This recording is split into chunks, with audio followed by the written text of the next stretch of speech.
नमस्कार, मी विलास बडे. न्यूज 18 लोकमतवर तुम्ही पाहताय बडे मुद्दे. आजचा चर्चेचा मुद्दा आहे वोट जिहादच्या आरोपांचा. खरंच महाराष्ट्रात वोट जिहाद झाला का, यावर आज आपण चर्चा करणार आहोत. पण बघूया दिवसभरातले इतर काही बडे मुद्दे. आजचा महत्त्वाचा मुद्दा, लोकसभा निवडणुकीमध्ये वोट जिहाद झाल्याचा उपमुख्यमंत्री देवेंद्र फडणवीस यांनी आरोप केला. तुम्ही भ्रष्टाचारांची निकाह केल्याचा आरोप मग संजय राऊतांनी केला आणि त्यामुळे आज जोरदार वार पलटवार सुरू झाला. त्याबद्दलचा रिपोर्ट आणि चर्चा सुद्धा. पुढचा मुद्दा, निवडणुकीच्या तोंडावर सत्ताधाऱ्यांनी आता आक्रमक हिंदुत्वावर भर दिलाय का? गायींना राज्यमाता घोषित करण्याच्या सरकारच्या निर्णयानं राजकीय भडका उडाला. मतांचं ध्रुवीकरण करण्याचा डाव असल्याचं विरोधक म्हणतायत. पुढचा मुद्दा, लक्ष्मण हाकेंनी मद्यप्राशन करून मराठा आंदोलकांना शिवीगाळ केल्याचा आरोप एका बाजूला झाला, तर या सगळ्या मागे बदनामीचं षडयंत्र आहे आणि त्या बदनामीच्या षडयंत्रामागे संभाजीराजे छत्रपती असल्याचा हाकेंनी आरोप केला. केंद्रीय गृहमंत्री अमित शहा यांच्या दौऱ्यावरून जोरदार राजकारण रंगलंय. महाराष्ट्राच्या लुटी संदर्भात काहीतरी निर्णय घेतील असा टोला राऊतांनी लगावला, तर भाजपकडून राऊतांना जशास तसं उत्तर देण्यात आलं. पुढचा मुद्दा, केंद्रीय गृहमंत्री अमित शहा यांच्या दौऱ्यावरून जोरदार राजकारण रंगलेलं असताना एका बाजू गोविंदा मात्र आज जखमी झाला. गोविंदानं स्वतःच्याच रिव्हॉल्व्हरमधली गोळी त्याला लागली आणि तो आता बरा आहे असं कळत आहे. तर हे सगळे मुद्दे आपल्याला बघायचे आहेत अगदी सविस्तरपणे. मंडळी, विधानसभा निवडणुकीचा बिगुल काही दिवसात वाजेल. निवडणुकीच्या या वातावरणाचं पुन्हा एकदा धार्मिक मुद्द्यांनी उचल खाल्ल्याचं दिसतंय. एका बाजूला महाराष्ट्र सरकारनं देशी गायींना राज्यमाता आणि गोमाता म्हणून घोषित करण्याचा निर्णय घेतला. यावरून राजकीय वातावरण तापलंय. त्यात राज्याचे गृहमंत्री देवेंद्र फडणवीस यांनी अचानक हिंदुत्वाची भूमिका अतिशय जोरकसपणे मांडायला सुरुवात केली. खरं तर ते इतके आक्रमक हिंदुत्ववादी म्हणून कधी त्यांची प्रतिमा नाही. लव जिहाद ते वोट जिहाद या मुद्द्यांना त्यांनी हात घालत हिंदूंना साथ घालण्याचा प्रयत्न केलाय का? आणि त्यामुळे काही प्रश्न निर्माण झालेत. लोकसभा निवडणुकीत खरंच वोट जिहाद झाला का? वोट जिहादच्या आरोपात तथ्य आहे का? महायुतीला विधानसभा निवडणुकीच्या तोंडावर मुस्लिम मतांची धास्ती वाटतीये का? एक गठ्ठा मतांना जिहाद म्हणणं संविधानाचा अपमान असल्याचं काँग्रेस म्हणतंय, त्या तथ्य आहे का? खरंच भाजपला मतदान न करण्याचे फतवे मुस्लिम समाजाकडून काढले गेले का? आणि आता भाजपकडून हिंदू मतांच्या ध्रुवीकरणाचा मग प्रयत्न होत नाहीये का? राज्यात जातीय आरक्षणाची अर्थात मंडलची लढाई सुरू असताना भाजप पुन्हा कमंडलच्या मुद्द्याला हात घालतंय का? या सगळ्या प्रश्नांची चर्चा आपण करणार आहोत. पण सुरुवातीला या संदर्भातला खास रिपोर्ट. 14 लोकसभा मतदारसंघामध्ये अशा जिहादी पद्धतीनं त्या ठिकाणी आपल्याला मतदान होताना दिसलाय. उपमुख्यमंत्री देवेंद्र फडणवीसांच्या या वक्तव्यामुळे राजकीय वादाची ठिणगी पडली आहे.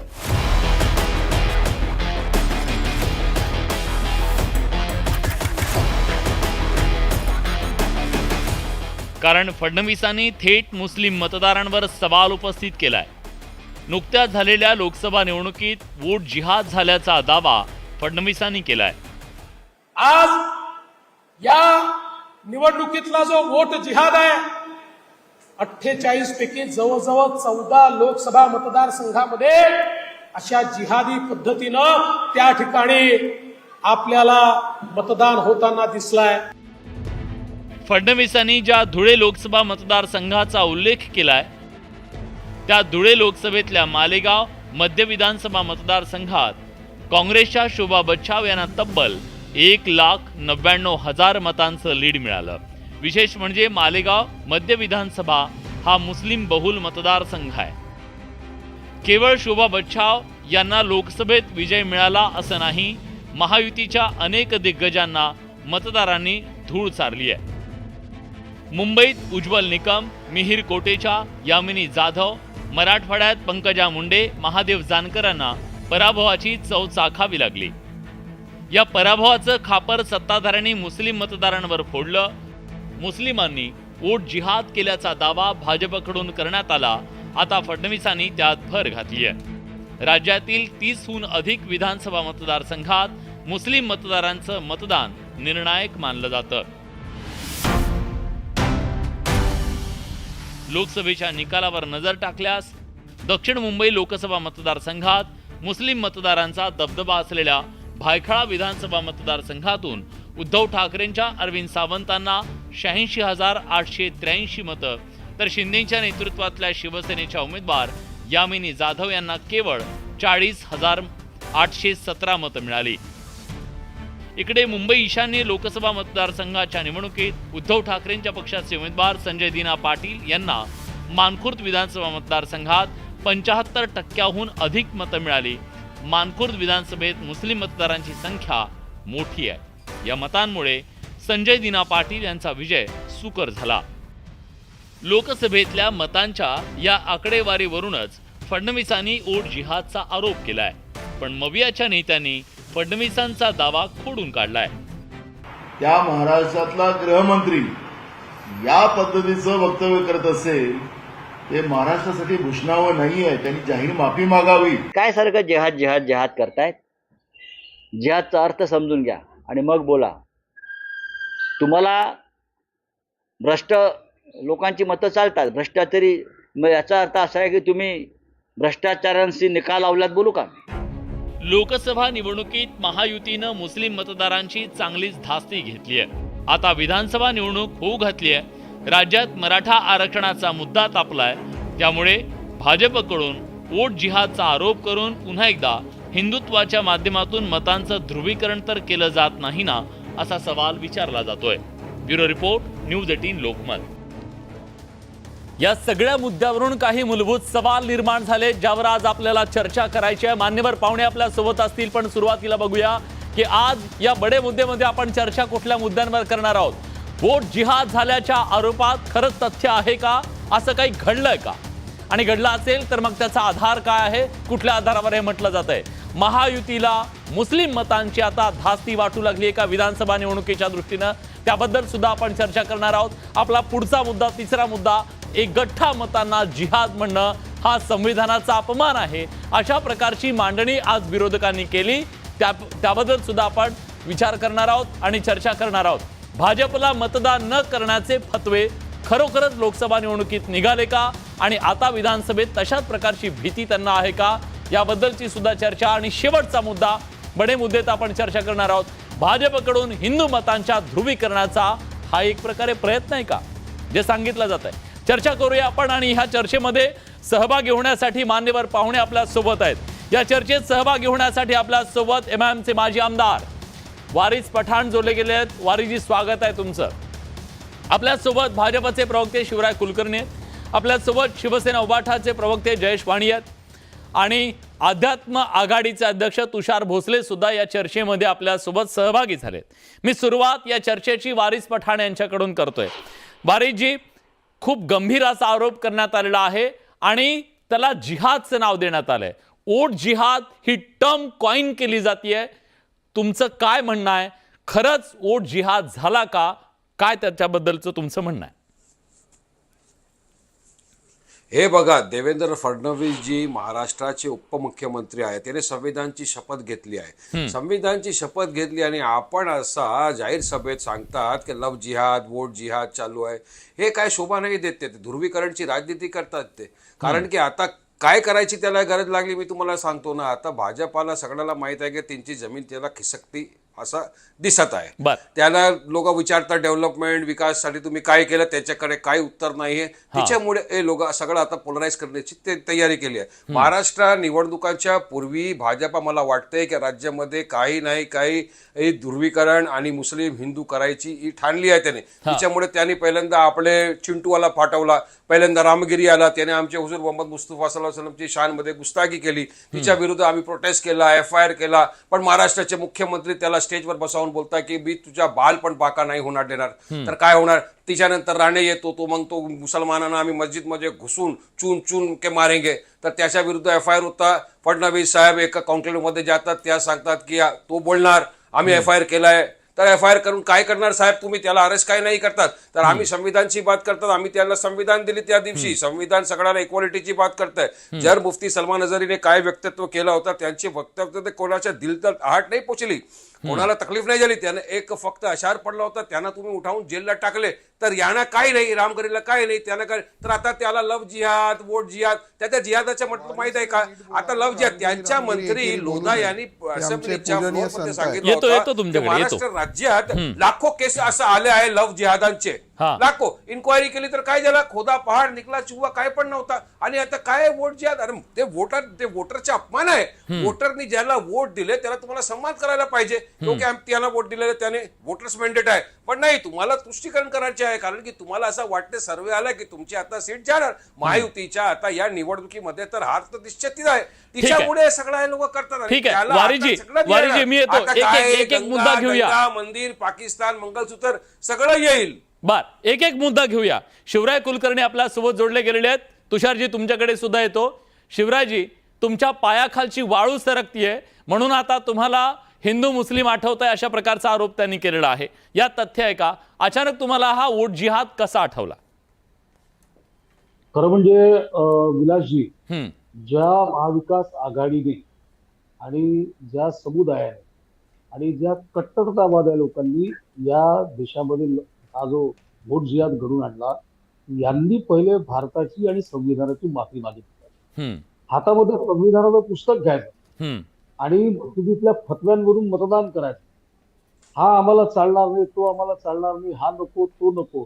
आणि ते एकगठ्ठा मतं मिळवण्यासाठी त्यांनी जे जे फुटीरतेचे कामं केलेले असतील त्या सगळ्या कामांचं समर्थन करण्याचं पाप या गठ्ठा मतांसाठी महाविकास आघाडीने केलेलं आहे. आता आमचे नाविक भाई इथे फार महाराजांचं उदाहरण देऊन राहिले, आमच्या एका नितेश राणेचं उदाहरण देऊन राहिले होते. तुमच्या जिभा झडल्या होत्या का उमेश कोल्हेला जीवानी मारला? सर, तनसे जुदा म्हणून अमरावतीमध्ये देशातली पहिली हत्या झाली. या देशामध्ये तुम्ही लोकशाही संविधानाच्या गोष्टी आम्हाला सांगता, संविधान शोभतं का तुमच्या तोंडामध्ये? उमेश कोल्हेला, एका पशुवैद्यकीय अधिकाऱ्याला त्याच्या गळ्यामध्ये सुरा भोसकून तुमच्या मौलवीसहित सगळेजण त्याच्यामध्ये सामील असतात. एकाने नकाराचा शब्द काढला नाही, सकार शब्द काढला नाही. आणि महाविकास आघाडीच्या नेतृत्वातलं सरकार ते प्रकरण दाबण्याचा प्रयत्न करतो. आज आज आज महाराष्ट्रातल्या गणपती मिरवणुकांवर गावोगावी दगडफेक होते. दगडफेक कुठून होते माहिती आहे? हे वारिस पठाण असो की इथे संविधानाच्या गोष्टी करणारे, संविधानाचे पुस्तक हातात धरणारे लोक असो, एक जण समोरून निषेध करत नाही, एक जण अटकेची मागणी करत नाही. यांना झुकतं माग देता प्रत्येक वेळी. अहो, कुठली संस्कृती रुजवून झाली तुम्ही? वोट जिहाद नाही केला तर काय केलं? मी तुम्हाला सांगतो विलासजी, या तुमच्या माध्यमातून महाराष्ट्रातल्या जनतेला सांगतो, अकोल्यामध्ये बघा, भारतामध्ये राहतात, संविधानाचं पुस्तक हातात घेऊन इथे राजकारण करतात आणि भारतामध्ये अफगाण एम्पायरचं पोस्टर लावतात की ही ये हमारी रियासत आहे, हे आमचे पूर्वज आहे. अहमद शाह अब्दाली ज्यांनी मराठ्यांचा पराभव केला पानिपतमध्ये, त्या अहमद शाह अब्दालीचा गौरव करतात.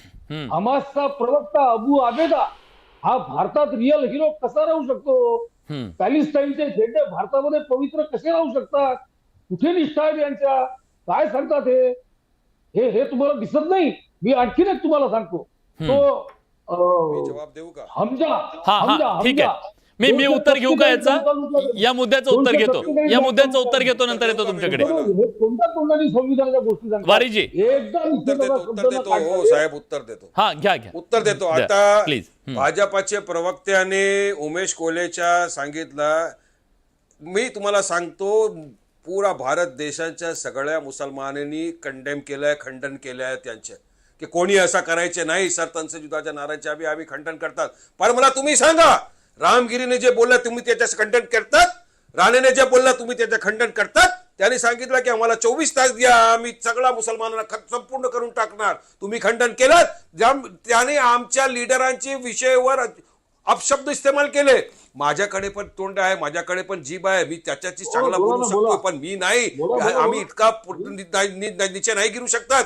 तुम्ही कंडेमनेशन करतात नाही करतात तुम्ही, तर तुम्ही संविधानची बात करता, संविधान इक्वालिटीची बात करतोय. साहेब, कायदा प्रमाणे देश चालणार. एका विरुद्ध कायदा डिफरंट, दुसऱ्याच्या विरुद्ध कायदा डिफरंट, असं नाही होणार ते राज्यामध्ये. कारण की तुम्हाला असं माहित आहे की तुमची जमीन खिसकली आहे साहेब. महायुती जाणार आहे, त्याच्यामुळे तुम्ही असं प्रोटेस्ट करतात. आता मला बोलायला दे ना कुलकर्णी साहेब. अहो कुलकर्णी साहेब माझ्या ऐका, हो साहेब माझ्या ऐका, मी काय प्रयत्न करून मराठीमध्ये बोलतो, मला बोलायला द्या साहेब. आमच्या ऐका, तुम्ही कंडेमनेशन करतात का रामगिरीच्या? त्याला कधी तुम्ही अरेस्ट करणार? राणेने म्हटलंय तुम्ही 2 FIR त्याच्यावर केलेला आहे, तुम्ही कधी त्याला अरेस्ट करणार? हे तरी सांगा ना, हे तरी सांगा ना. काय कायद्याप्रमाणे देश चालणार, राज्य चालणार, की तुमच्या मनमर्जीमध्ये राज्य चालणार? मुस्लिम धर्मियांच्या धर्मगुरूंच्या बद्दल किंवा जे वक्तव्य आली, वादग्रस्त वक्तव्य आली, त्याच्यानंतर गुन्हा दाखल झाला, कारवाई का होत नाही हा त्यांचा सवाल आहे. कारवाई होईल कायदेशीर मार्गाने. आणि दुसरी गोष्ट अशी आहे की त्याच्यासाठी न्यायालयानं सिद्ध करण्यासाठी ते खरं बोलले की काय बोलले. नुपूर शर्मा काय बोलले होते हो? का बरं तुम्ही 2-2 प्रकरण या देशामध्ये केली? माफी का मागितली? सांगा की आता मुस्लिम आता हे सांग, अहो उमेश कोल्हेचं काय? उमेश कोल्हेच्या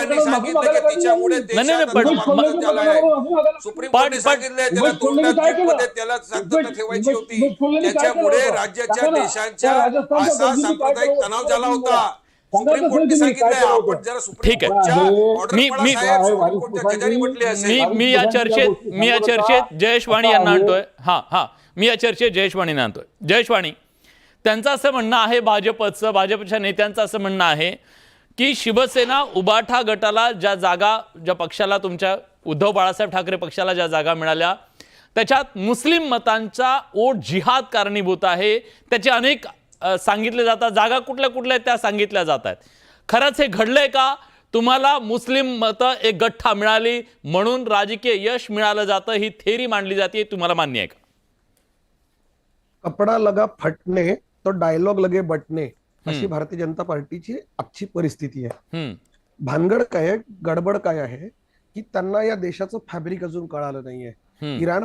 इराण मार्गे आलेल्या सूर्य उपासक आर्यांना सुद्धा या देशाने आपलं केलं आणि इतरांनाही आपलं केलं. APJ अब्दुल कलामांसारखा मुसलमान माणूस या देशाच्या मिसाईल टेक्नॉलॉजीचा जनक झाला, त्याला या देशाने राष्ट्रपती केलं. त्यांना आपण सॅल्यूट करणार आहोत की नाही हा प्रश्न आहे. काय झालं, एक बरं झालं ते वारिस पठाण किमान मुस्लिम आहे, मी हिंदू आहे आणि त्यातही सवर्ण आहे, त्यामुळे मी जरा जास्त सांगितलेलं बेटर पटू शकेल. कदाचित ते मला टॅगिंग करतील, पण त्याला फिकीर नाही. मला संत ज्ञानेश्वरांपासून सगळ्यांना टॅग करण्याची सवय लागलेली आहे या वृत्तींना, त्यामुळे मी त्याच्याकडे दुर्लक्ष करतो. माझ्या हातात हे राज्यघटनेचं पुस्तक आहे, ही राज्यघटना आहे भारताची, आणि देश याप्रमाणे चालेल अशी शपथ या देशातल्या सगळ्यांनी घेतली आहे, खास करून ज्यांनी संवैधानिक पदावरती बसले आहेत त्यांनी. या राज्यघटनेचं आर्टिकल 15 अनुच्छेद 15 अनुच्छेद, परिच्छेद नसतं ते, कारण की अनेक भाजपले ते परिच्छेद म्हणतात, त्यांना पॅरेग्राफ आणि आर्टिकल मधला फरक कळत नाही. आर्टिकल 15 सांगतं वंश, मी जशाला तसं वाचतो आणि मराठीत वाचतो, मुद्दाम म्हटलं इंग्रजी आणू नको, पुन्हा इंग्रजी भाषेवर आक्षेप घ्यायचे म्हणून मराठीतला आणलं. ठीक आहे. वंश, धर्म, जात, लिंग किंवा जन्मस्थळ या कारणावरून भेदभाषा करण्यास मनाई. 1. राज्य कोणत्याही नागरिकाला प्रतिकूल होईल अशा प्रकारे केवळ धर्म, वंश, जात, लिंग, जन्मस्थान या अथवा यापैकी कोणत्याही कारणावरून भेदभाव करणार नाही. जर राज्यकर्त्यांनी भेदभाव केला नाही, निवडणुकीला उभं राहणाऱ्या लोकप्रतिनिधींनी भेदभाव केला नाही, तर ही चांगली गोष्ट आहे की वाईट गोष्ट आहे? वंदनीय बाळासाहेब देशद्रोही मुसलमान आणि देशभक्त मुसलमान यांची व्याख्या अत्यंत स्पष्ट करायची. विलाजी, आपण दोघांनीही दसरा रॅली अनेकदा कव्हर केली आहे. पत्रकार म्हणून आपण बाळासाहेब जितके वेळा ऐकले आहेत तितके भाजपवाल्यांनी युट्यूब वरती सुद्धा ऐकले नसतील कदाचित, म्हणून मी जबाबदारीने सांगतो. बाळासाहेबांनी देशभक्त मुसलमानांचं नेहमी समर्थन केलं. मालेगावच्या मुसलमानांनी ज्यांनी मतदान केलं ते देशभक्त नव्हते असं म्हणायचं आहे का? ज्या भागातल्या भारतीय नागरिकांनी, भारतातल्या महाराष्ट्रातल्या मुसलमानांनी मतदान केलं ते देशभक्त नाही आहेत असं भारतीय जनता पार्टीला म्हणायचं आहे का? एक खूप सुंदर मला एक शेर आठवला सर, मी शेर सांगतो. गाजियों में बू रहेगी जब तक ईमान की, तख्त लंदन तक चलेगी तेग हिंदुस्तान की. हे 1857च्या स्वातंत्र्य समराच्या सरसेनापतीने लिहिलेलं आहे. त्याच्या 16 वर्षांच्या मुलांच्या गर्दन कापून त्याच्या समोर तबकात आणून ठेवलं ना, ज्याचं नेतृत्व तात्या टोपेंनी मान्य केलं, त्याचं नेतृत्व झाशीच्या राणीने मान्य केलं, नानासाहेब पेशव्यांनी मान्य केलं, त्या भारताच्या शेवटचा मुघल ज्याला म्हटलं जातं, हे त्यांनी लिहिलेली, हे त्यांनी लिहिलंय की आम्ही तोपर्यंत लढत राहू. तुम्ही कुठल्या मुसलमानांचा आदर्श घेणार? पाकिस्तानचे झेंडे घेऊन फिरणाऱ्या कुठल्याही मुसलमानाचा विरोध आहे. ज्या देशात राहून या देशाचं मीठ खाऊन या देशाशी गद्दारी करणाऱ्यांना हाकलूनच दिलं पाहिजे. पण ज्या औरंगजेब नावाच्या मुसलमानांनी या देशासाठी सीमेवरती आपल्या प्राणाची आहुती दिली, त्याला केवळ तो मुसलमान आहे म्हणून जर तुम्ही भेद करणार असाल तर तुम्ही भारतीय म्हणून नालायक आहात. राज्यघटना तुम्हाला मान्य नाही हे तुम्ही दाखवून देतात. सगळ्यात शेवटचा मुद्दा मांडतो. आता खूप चांगला मुद्दा मांडला आमच्या प्रवक्ते कुलकर्णी साहेबांनी. त्यांनी असं म्हटलं की बोलायचं आहे गावोगावी साहेब दगडफेकी झाल्या. अहो, मला बोलायची ऐका संधी ऐका द्या ऐका. हो साहेब. हो वारीजी येतो ना तुमच्याकडे एका एकाला वारीजी, आपल्याला बोललं द्याल. एक हा सेकंड. बोलायची एक आखरी संधी मुद्दा आहे द्या. बस मेरा. तुम्ही आखरी- इतका आखरी- लॉंग आखरी. भाषण दिलंय तर आमच्या हा हा हा ठीक आहे ठीक आहे. थोडक्यात थोडक्यात जय अगदी थोडक्यात. आता कुलकर्णी असं सांगितलं की गावोगावी विशिष्ट समुदायाकडून अँकर साहेब आपल्याला विनंती करतो मला बोलण्याची समुदायाकडून संधी येतो द्या. येतो तुमच्याकडे येतो आम्ही येतो भाषण त्यांचं ऐकलंय. पूर्ण होऊ द्या. विशिष्ट समुदायाकडून येतो. गावोगावी दगडफेकी 30 झाल्या. सेकंद. हा, माझा हा, ठीक आहे. बोला. फक्त प्रश्न एवढाच प्लीज आहे प्लीज हा की जर दगडफेकी झाल्या आहेत हा. तर सन्माननीय आता गृहमंत्री कुठल्या अँकर कोयत्याने साहेब- गवत काढत बसले आहेत त्या मुसलमानांना अटक केली पाहिजे. अच्छा. त्यांच्यावरती गुन्हे दाखल झाले पाहिजे. निष्क्रिय गृहमंत्र्यांचा हा, बिलकुल, दगडफेक बिलकुल. करणाऱ्यांना अटक न हा. करणाऱ्या निष्क्रिय गृहमंत्र्यांचा मी निषेध व्यक्त करतो. ठीक आहे वारीजी निष्क्रिय बोला. गृहमंत्री त्याच्यानंतर मला महाराष्ट्राला मिळाले. जायचंय तुषारजींकडे. मी येतो आता तुषारजी आपण तुमच्याकडे. बोलला. हा हा आतला ओ अँकर साहेब मला बोलायची संधी द्या साहेब. आता उबाटाचे प्रवक्त्याने एक लांब एक भाषण दिलं. हा. आता त्याने स्वीकार केला की मुसलमानांनी त्यांना वोट दिले, त्याच्या वोटामधून ते निवडणुकीत जिंकून आले. आता जर जिंकून आले तर तुमच्या फरज होता ना मुसलमानसाठी उभा राहायच्या. तर जर ज्यावेळी वक्फ अमेंडमेंट बिल 2024 पार्लमेंटमध्ये टाकला होता, सगळे बसले होते, तिच्यावर डिबेट होता, ऑब्जेक्शन घेतला जात होता. तुमचे 9 जे निवडणुकीमध्ये जिंकले होते मेंबर ऑफ पार्लमेंट कुठे गेले होते सांगा मला. ते काय नाही होते तिथे, कशाला बरं, ते वक्फ बोर्ड- तिथून निघाले, वारिस पठाण कुठे साहेब- गेले होते. वारिस आणि पठाण कोल्हापूरची मस्जिदीमध्ये सगळे जाऊन तिथे तोडफोड केला. कुठे झाला होता उबाटा. आता नितेश राणे इतकं सगळं बोलतोय की मस्जिदीमध्ये घुसून मुसलमान वारिस- चुन के मारेगा. तर काय तुमच्या तोंडात काय घी जमले आहे का? काय तुम्ही एक अल्फाज काय नाही कंडेमनेशनच्या करतात. रामगिरीने सगळ्या मुसलमानच्या जीवेला ठेस पोहोचवली आहे. तुम्ही काय त्याच्या विरुद्ध नाही बोलतात. फक्त तुम्हाला मुसलमानचे 90% वोट घ्यायचे आणि त्याच्या वोटच्या नंतर अपना काम बनता भाड में जाए मुसलमान की जनता असा तुम्हाला करायचे आणि तुम्ही करतात ते. ठीक आहे, मी पण जयेशकडून यावेळी उत्तर घेतो. तुम्हाला मी जयेशकडून जवाब उत्तर मिळणार. घेतो. करारा जवाब मिळणार. ठीक आहे, ठीक आहे. करारा जवाब मिळणार तुम्हाला. सांगा जयेश आता कसा- जयेश तुम्हाला फक्त मुस्लिमांची मतं हवी आहेत पण त्यांच्या ज्या इमोशन्स आहेत भावना आहेत त्याच्याशी तुम्हाला देणं घेणं नाही असा त्यांचा आरोप आहे. बघा काय झालं. पहिल्यांदा नुरा कुस्ती झाली कुलकर्णी विरुद्ध वारिस पठाण. ए टीम विरुद्ध बी टीम. ज्यावेळेस मी म्हटलं काही चांगलं तर लगेच मला म्हणतात आता वक्फ बोर्डाचं काय. वक्फ बोर्डाचं बिल जे आहे ते आता गेलेलं आहे संसदीय कमिटीकडे. तिथे जर आम्ही बाजू घेतली आणि आम्ही ज्या पद्धतीने वागलो ते जर चुकीचं. वारिस पठाण ऐका, आपण आमदार राहिलाय, आमदारासारखं वागा. माझी विनंती आहे आपल्याला, अत्यंत नम्र विनंती आहे. हा एक भाग ऐकून घ्यायची तयारी राष्ट्रप्रवक्ता आहे ठेवा. मी. वारिस पठाण साहेब MIM ऐकून च्या. घ्यायची तयारी ठेवा. ऐकून घ्यायची सुद्धा तयारी ठेवत चला. आपण आमदार राहिलाय.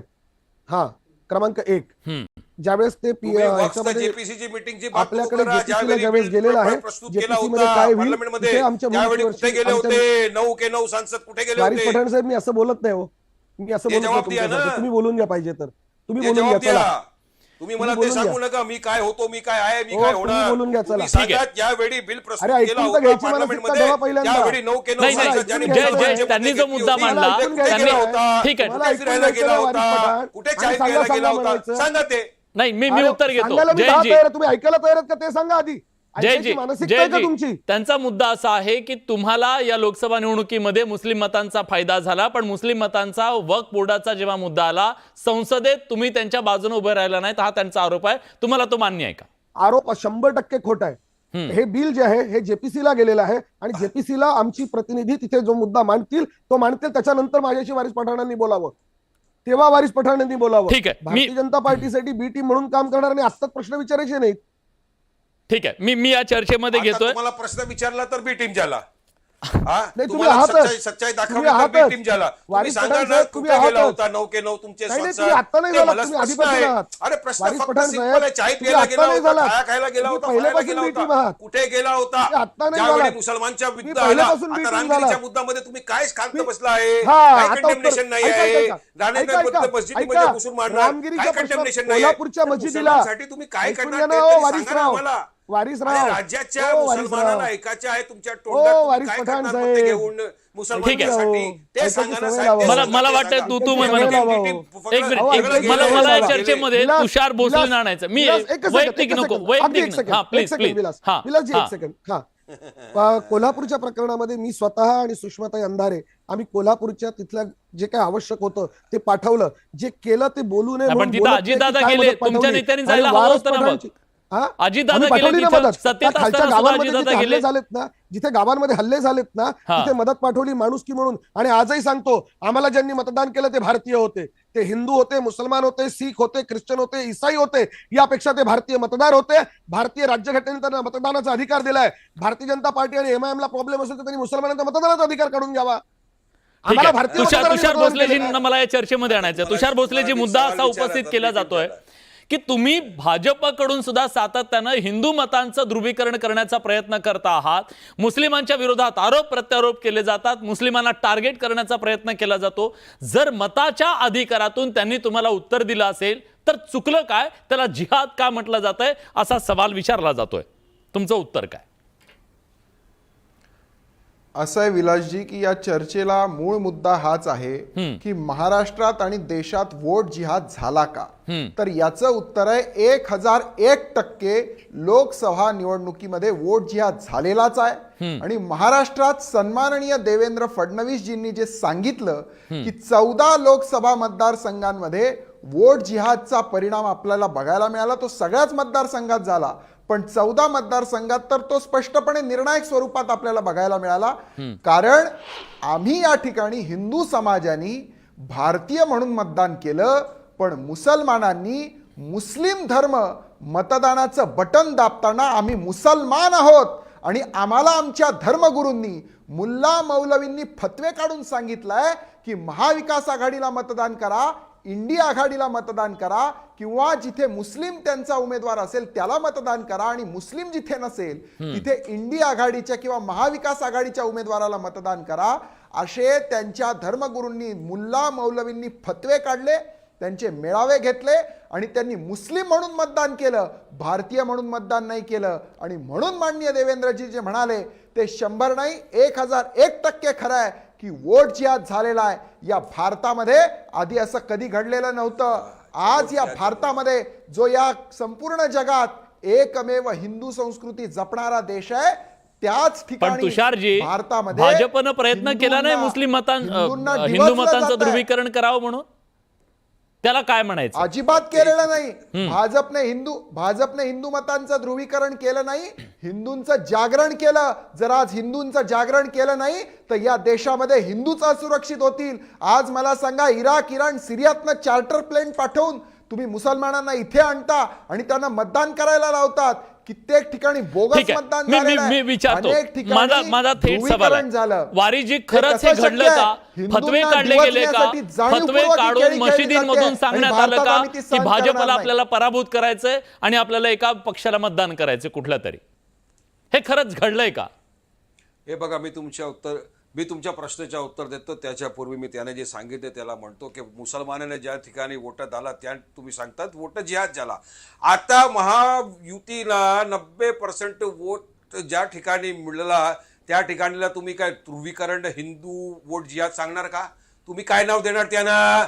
हिंदू वोट जिहाद सांगणार का? काय सांगणार? आता एकतर गोष्ट खरी आहे साहेब, ज्यापासून मोदीजी सरकार आली आहे 2014 पासून आजपर्यंत त्याने एकच काम केलंय राज्यामध्ये, देशामध्ये मुसलमानच्या विरोधी काम केलंय. मुसलमानचे ते एनिमी झालेलं आहे, एक वॉर सारखा युद्ध सारखा छेडलेला आहे. त्यांना आम्हाला आमच्या योजना लाटायला मुसलमान चालतात, कसले एनिमी झाले म्हणताय? योजना सगळे लाटतात मुसलमान, योजना फेकून देतात का? योजना लाटायला सगळ्यात पुढे मुसलमान आहे. बोलला आता आमच्या तरी ऐका. मग आका साहेब, मुसलमानांचे एनिमी कसं म्हणतात तुम्ही? सगळ्या योजनांचा लाभ घ्यायला सगळ्यात आधी मुसलमान आहेत. ऐकाय आमच्या सगळ्या योजना तुम्ही लाटतायत. नाही, तुमचे अरे मुसलमानांचे एनिमी मोदी सरकार असं तुम्ही म्हणूच कसं शकता? काय केले मुसलमानच्या विरोधी मी तुम्हाला सांगतोय ना, एक एक करून सांगतोय ना साहेब. त्यानं आमची वकफ प्रॉपर्टीची प्रॉब्लेम, त्यानं आमची नमाजीची प्रॉब्लेम, मस्जिदीची प्रॉब्लेम, हिजाबची प्रॉब्लेम, सगळ्यांची प्रॉब्लेम. आम्हाला तर ते सांगतात की आम्ही लोक बाहेरचे आले आहे, मंगलसूत्र सांगतात, कधी पाकिस्तानचं नाव घेतात, सगळं आमच्या खायापियाची त्याला प्रॉब्लेम आहे. त्यामुळे असं चालतात ना की बाय मुसलमान कशासाठी तुम्हाला वोटेला? ठीक आहे शिवराजी, मुस्लिमांचा जर एवढा प्रॉब्लेम असेल, ते म्हणतात मुस्लिमांचा प्रॉब्लेम आहे तुम्हाला, अहो अँकर साहेब 10 सेकंड हा प्लीज. हा अहो अँकर साहेब 10 सेकंड. तुम्ही मोदीजी सांगतात सबका साथ सबका विकास सबका विश्वास. ज्यावेळी JSRचा नारा घेऊन मुसलमानच्या मॉब लिंचिंग करतात मोदीजी शांत बसतात. ज्यावेळी मुसलमानची मस्जिदला तुम्ही बुलडोजर घेऊन उखाडून टाकतात मोदीजी शांत बसतात. ज्यावेळी मुसलमानवर अत्याचार होतोय मोदीजी शांत बसतात. तर कशासाठी तुमच्या सगळा सबका साथ सबका विकास आणि तर कशाला तुम्हाला वोट देणार तर मुसलमान आता समजदार झालेला आहे. ते त्यांना वोट देणार जे डेव्हलपमेंट विकासची बात करणार, ते मायनॉरिटीच्या मुद्द्याची बात करणार. तुमच्यासाठी नाही. हिंदुत्व हिंदुत्व हिंदुत्व करून वोट आता नाहीच मिळणार तुम्हाला. आता लोक समजदार झाले आहे, वोटर समजदार झालेला आहे आणि या निवडणुकीमध्ये ठीक आहे. तुमचा मुद्दा कळला मला. शिवरायजी त्यांनी एक व्हॅलिड मुद्दा मांडलेला आहे. त्यांचं म्हणणं आहे तुम्ही हिंदुत्वाची कास धरणार, हिंदुत्वाच्या याच्यावर मत मागणार, मग मुस्लिम तुम्हाला कसं काय मत देणार? जर तुम्हाला मुस्लिमांच्या मतं पाहिजे तर मग तुम्हाला त्यांच्याबद्दलचं बोलावं लागेल, असं त्यांचं म्हणणं आहे. मला एक तुम्ही सांगा, आता वारीजी फार जोराजोराने बोलत होते. मला सांगा, कुठली मशीद बुलडोजरनी पाडायला गेल्यावर मुकाट्याने पाडल्या गेल्या? तुम्ही इलिगल जागांवर मशिदी बांधाल. आता धारावीमध्ये काय झालं? धारावीमध्ये तुम्ही सगळ्यांनी कव्हर केलेला आहे. धारावीमध्ये अतिक्रमित मशिदीचा मजला पाडण्याची नोटीस महानगरपालिकेने दिल्यावर मशिदीची कमिटी लिहून द्यायला तयार आहे की आमचं अतिक्रमण आम्ही हटवायला तयार आहे. तरी धारावीतला गठ्ठा व्होटर एकत्र येतो आणि दगडफेक करतो, अतिक्रमित पथकावर दगडफेक करतो आहे ना. नारे कोणते दिले जातात तुम्ही स्वतः ऐकलेले आहेत, त्याचे व्हिडिओ तुम्ही दाखवलेले आहेत. थोड्या वेळामध्ये जे महाविकास आघाडीचे लोक पोहोचतात, त्या दगडफेकीचं अधिकाऱ्यांना जखमी झाले त्याचा कोणीही निषेध करत नाही. त्याच्यामुळे या देशामध्ये ही जी झुंडशाही सुरू आहे, या झुंडशाहीच्या विरोधामध्ये जर तुम्ही बोलले, या झुंडशाहीला आवर घालण्याचा प्रयत्न केला तर तुम्ही संविधान विरोधी, तुम्ही भेदभाव करणारे. आणि ही झुंडशाही तर अशी चालू दे.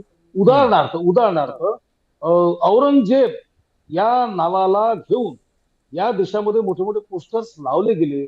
औरंगजेब संघटना चालवल्या गेल्या, टिपू सुलतान संघटना चालवल्या गेल्या, गाझीचे पोस्टर्स लावल्या गेले, पॅलेस्टाईनचे झेंडे लावले गेले, पाकिस्तानचे झेंडे लावले गेले. तरी त्यावर कारवाई जर केली नाही तर तुम्ही भेदभाव करत नाही. आणि यावर आता हिजाब त्याबद्दल गोष्टी सांगतात. आम्ही कशाला हिजाबला विरोध करू? मला सांगा, बांगलादेशच्या पंतप्रधान कोण आहेत? मुस्लिम नाही आहेत. पाहिलं का तुम्ही कधी हिजाब बांधलेल्या? बेनझीर भुट्टो कोण आहेत? पाकिस्तानच्या पंतप्रधान होत्या. पाहिला का तुम्ही हिजाब बांधलेला? अहो, मुस्लिम राष्ट्र आहे, मुस्लिम राष्ट्रामधल्या मुस्लिम पंतप्रधान आहेत, त्या हिजाब बांधत नाही. आणि इथे मात्र तुम्हाला हिजाब अशा ठिकाणी, बरं, ज्या हिजाबचं समर्थन करतात त्यांचे युट्यूबवरचे फोटो पावारीच भाई, आप उनको धर्म से निकाल डालोगे तुम्हारे मजहब से, ऐसे फोटो है उनके. ठीक आहे वारिस भाई मला एक सांगा. ठीक आहे ते हिंदुत्ववादी आहे, तुम्ही कट्टरतावादी भूमिका घेत असता. तुमच्या कट्टरतावादी भूमिकेबद्दल सवाल विचारायचा नाही, त्याच्याबद्दल कोणी बोलायचं नाही. इथं पॅलेस्टाईनमध्ये काय झालं त्याच्याबद्दल इथं त्याच्याबद्दलची तीव्र प्रतिक्रिया उमटते. चांगला प्रश्न विचारला आपण अँकर साहेब. आहे का पॅलेस्टाईनच्या समर्थनमध्ये तर भारत आहे. महात्मा गांधी पॅलेस्टाईनचं समर्थन केलं होतं, अटल बिहारी वाजपेयीने पॅलेस्टाईनचं समर्थन केलं होतं, आता जयशंकरनी समर्थन केलं. भारत तिथे एड पोचवतात, आम्ही त्याच्या समर्थन करतात. आणि आमच्या तर एक आस्था पण आहे ना, तिथे आमची मस्जिद नक्सा आहे. तुम्ही काय इस्रायलला समर्थन करतात सांगा मला? तुमच्या काय आहे? सगळा देश, भारत देश फलस्तीनचं समर्थन करतात आणि या बीजेपीचे काही लोक इस्रायलचं समर्थन करतात. कशाला? आणि याचा प्रोग्रेस मी दाखवतो काय झालाय. 2014च्या निवडणुकीच्या पूर्वी प्रधानमंत्री मोदींनी काय म्हटले होते? तिथे प्रधानमंत्री नव्हते ते काय सांगितलं होते? सगळ्याच्या अकाउंटमध्ये 15 लाख रुपये टाकणार. आता प्रोग्रेस काय झाला 2024 मध्ये? आता अकाउंटमध्ये 1500 रुपये येतात, तेही नाही येत. तुमची योजना फेल झाली आहे. तुमचा प्रोग्रेस मी दाखवतो. तुमचा प्रोग्रेस हे झालाय, तुमचा प्रोग्रेस झालाय प्रोजेक्ट झालाय नामकरण. आता तुम्हाला नामकरण करायचे आहे, आता तुम्हाला नामकरण करायचे आहे. आता तुम्हाला वोट जिहाद दिसतो, आता तुम्हाला लँड जिहाद दिसतो. अरे ऐका साहेब, अरे कुलकर्णी साहेब ऐका. आता तर मी बोलणार ना. अरे आमच्याकडे कोणतं आहे? आमच्याकडे जुबान आहे, जीभ आहे, बोलायला दिया साहेब. अरे काय घाबरतात काय नाही. मी सत्य सांगतो. ठीक आहे, मला माझा वेळ संपलाय. जयेश, मला तुमच्याकडे यायचंय. लोकांना ऐकायला द्या ना. जयेश, हा कट्टरतावाद दोन्ही बाजूंनी आहे. तुम्ही सुद्धा कालपर्यंत कट्टरतावादीच होतात, कट्टर हिंदू म्हणून तुम्ही घेत होतात. आता तुमची ही बदललेली भूमिका ती सुद्धा मतांसाठीची आहे का, हाही सवाल आहे. मतांसाठीची भूमिका नाही, आम्ही बाळासाहेबांच्या भूमिकेवरती ठाम आहोत. या देशाला जो आपलं मानतो, या देशाशी जो इमान राखतो, त्या मुस्लिमांचा आम्हाला कधीच विरोध नव्हता, बाळासाहेबांना नव्हता. राहिला प्रश्न ए टीमचा आणि बी टीमचा, म्हणजे खाली कुलकर्णी आणि वरती वारिस पठाण साहेब, त्या ए टीम आणि बी, काय प्रॉब्लेम आहे की ह्यांच्या दोघांच्या गडबडीत कोणी जायचं नाही. म्हणजे हिंदूंनी फक्त भाजपला मतं द्यायची आणि मुसलमानांनी फक्त वारिस पठाण आणि त्यांच्या MIM ला मतदान करायचं.